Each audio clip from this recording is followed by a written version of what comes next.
асығыс тіршілікпен зымыраған уақыт. Ештеңеге үлгеру мүмкін емес. Тіпті тамақ істеп ішу де қиындап кетті. Адамдардың еріншектігі өз алдына фастфудқа байланып барамыз. Ал оның тигізер зиянын білесіз бе? Фастфуд тағамдарының құрамында майлар мен консерванттар өте көп.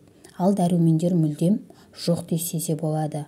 Фастфуд тағамдарын дайындау барысында маргарин өте көп мөлшерде қолданылады. Маргариннің құрамында жасанды өнім, яғни транс майлар көп. Бұл өнімдерді жасаушылар оның дәмін күшейтетін арнайы қоспаларды қосып, сол арқылы тұтынушыларды өзіне тартады. Сондай-ақ фастфудты жақсы көретін жандардың асқазан, жүрек аурулары, қан қысымы, қант диабеті аурулары күн өткен сайын үдей түседі. Медициналық зерттеу нәтижесінде фастфуд семіздікке алып келеді. Аз ғана уақытқа асқазанды алдау. Жарты сағаттан соң адам тағы да тамақтанғысы келеді. Оның калориясы өз алдына қаншама.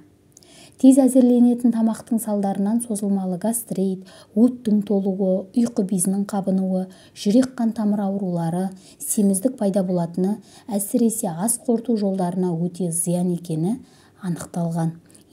Фастфуд сөзі ағылшын тілінен аударғанда жылдам тамақ дегенді білдіреді. Бұндай мекемелер ежелгі Римде де болған.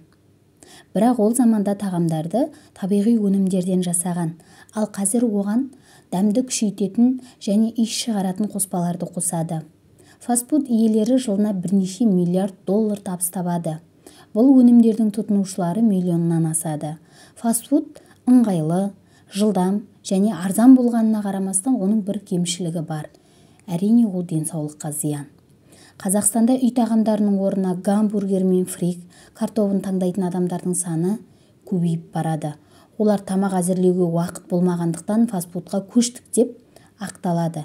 Бірақ оның адам ағзасына айтарлықтай зиянын тигізіп жатқанын түсінбейді сірә. Фастфуд жайлы менің ақпаратым ұнаған болса, лайк басып, комментарияға өз ойыңызды білдіре кетсеңіз. Видеоны толық көргеніңіз үшін рахмет.